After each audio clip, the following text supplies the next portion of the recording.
기조실장이 전화를 갖다 해달라고 그랬습니다.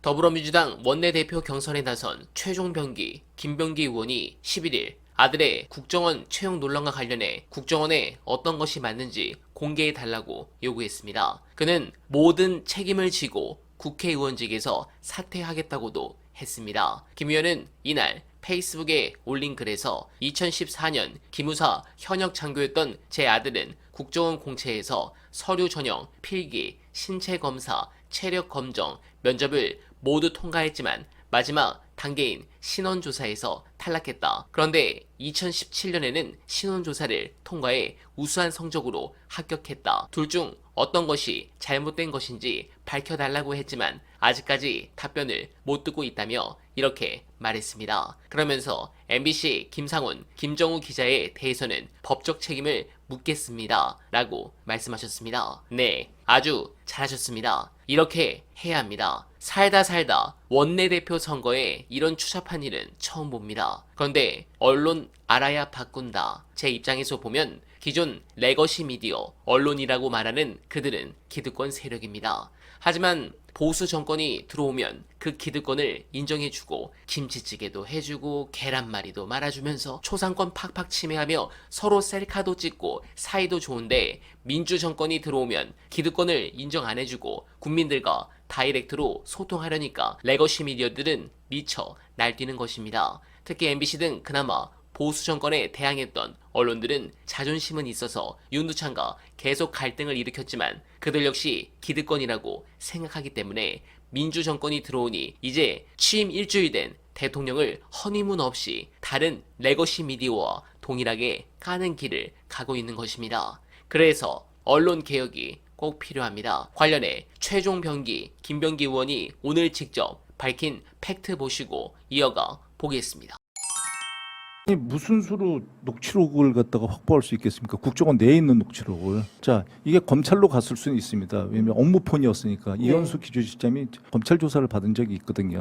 오케이. 그럼 청원서, 그거에 대한 것은 청원서를 왜 내게 됐는지는 엄청난 빙산의 일각이니까 그거에 대해서는 뭐 설명을 안 드리겠습니다. 그런데 그 내용을 갖다 알고 있다. 오케이. 그럼 그 내용을 공개해, 저도 갖고 있습니다. 그건 제가 낸 거니까. 그런데 그게 지금 누군가가 줬으니까 그거는 진짜 국정원 내에 있는 거거든요. 아, 청원서는 검찰 아니고 국정원 안에. 네, 그러면 그 청원서를 갖다 냈다면 그 내게 낸 제가 이유가 있거든요. 예. 그 이유를 갖다 그런 이유는 다 빠졌죠. 그럼 오케이, 뭐 그거 다 인정하고. 그러면 그 청원서를 갖다 그 정도의 은밀한 걸 갖다가 청원서라는 게 민원 서류는 사실 돌려보지 않잖아요. 그런 것 때문에 그걸 했었던 사람이 다른 자료는 안 가지고 나왔을까?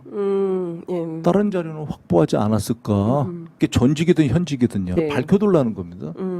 원내대표 경선 유무를 떠나서 이 사건에 대해서는 명확하게 그 규명을 하겠다라는 말씀을 하셨어요. 이제 부인께서 직접 그 기조실장한테 전화해서 항의한 것도 부인이 어떻게 국정기조실장한테 전화해서 아들 문제를 문제 제기를 하느냐, 네. 이거에 대해서 또 문제 삼는 건 어떻게 보십니까? 그 어디까지 얘기를 해야 될지 모르겠는데요. 얘기들이 왜곡될까봐. 예. 근데 왜곡하지 말고 그냥 순수하게 말씀하시면 기조실장이 전화를 갖다 해달라고 그랬습니다. 기조실장이 전화를 해달라고 그랬습니다. 자기가 해명을 하겠다고.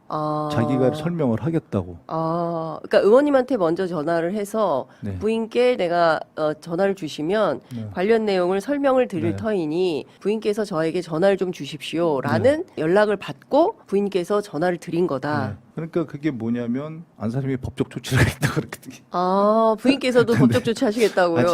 제가 잘못했습니다. 제가 뭐 지금 생각하면 저는 사실 안 사람을 말리는 입장이었거든요. 예. 제가 나쁜 놈입니다. 사실 아들 문제를 아들로 생각을 했어야 되는데 제가 국회의원으로 생각을 한 거죠. 제가 나쁜 놈입니다. 사실은 그거는 지금. 그런데 그래서 부인을 제가 오히려 그 정도로 해가지고 끝내자. 그래서 사실 우리 아들이 들어가는 거를 우리 안 사람은 그렇게 하면 이제 시험 안 볼 줄 알았다고 그럽니다. 그래서 들어가는 거를 갖다 전날까지 반대를 했어요. 예. 그 전날에 우리 아들이 이제 훈련을 이제 받으러 이제 입사를 하는데 아들은 한 달이라도 좀 다녀보고 그만둬야 되겠다. 그게 뭐 오기장인지 그건 잘 모르겠습니다. 지금도 그런 얘기는 잘 안 하니까. 그런데 안사람이 그 아들을 잡고 진짜 눈물을 펑펑 흘리면서 얘기한 게 넌 아버지처럼 살지 말아라. 그 얘기를 하더라고요. 그래서 참, 근데 저는 사실 그렇게 하면 이런 일들이 수습될 줄 알았는데, 네. 그리고 그냥 우리가 봉합하면 이렇게 그냥 덮어놓으면 끝날 줄 알았는데 그런 일들이 이렇게까지 사실 지금 보면 저나 우리 안 사람이 고통을 받는 게 아니고요. 말도 못하고 우리 이 과정에서 제 아들은 완전히 인권이 지금 유린되고 있거든요. 그렇죠. 회사 다녀야 되는데 회사 동료들이 그 자료를 보고 또 대부분 잘 모르죠. 모르면 걔가 그런 게 있었어, 저런 게 있었어, 뭐 이러면서 또 입방아에 오르내리는 거잖아요. 10년 동안. 네. 이번에는 우리 아들이 경로를 해가지고 저 어제 경로에서 자기 회사에 사표를 내고 네. 자기가 이거 다 고발하겠다고 그러더라고요. 직원들 상대로 제가 회사를 다닐 수는 없으니까 사표를 내고 자기가 수사를 해요. 아버지가 안 하면 내가 하겠다.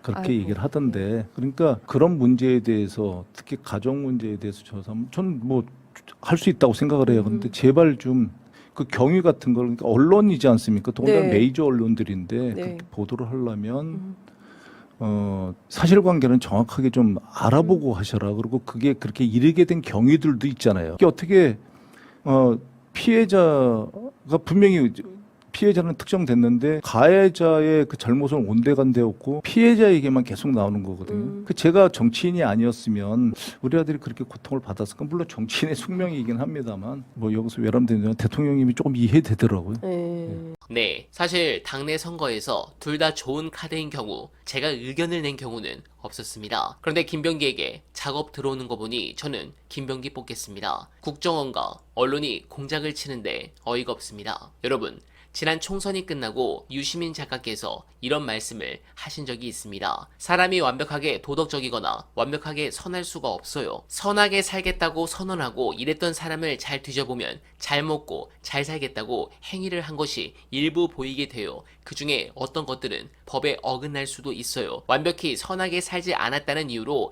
그 허점을 파고들어서 위선자로 공격하는 거예요. 위선은 악보다 더 나빠 이러면서 네, 여러분들은 어떻게 생각하십니까? 완벽히 선하지 못한 사람과 집단을 위선자라고 공격하면서 선한 척도 할 의사가 없는 국짐 또는 이준석 부류의 사람들이 권력을 추구하는 구조를 우리가 몇십 년째 가지고 있고 기성 언론이 그것을 부추기고 있습니다. 민주 진영에서 성접대 받고 흥분죄인가 뭔가 정력죄인가? 뭐 그거 받아먹고 그런 뉴스가 나왔어요. 그러면 살아남을 수 있겠습니까? 이준석 같은 자를 빨아줘서 여기까지 키워준 대표적 세력이 언론입니다. 왜? 지들 기득권을 챙겨줄 인물이니까. 아무쪼록 해당 건은 계속 알아보고 여러분들께 보고드릴 것을 약속드리며 어날바는 오늘도 최선을 다하겠습니다. 여러분 고맙습니다.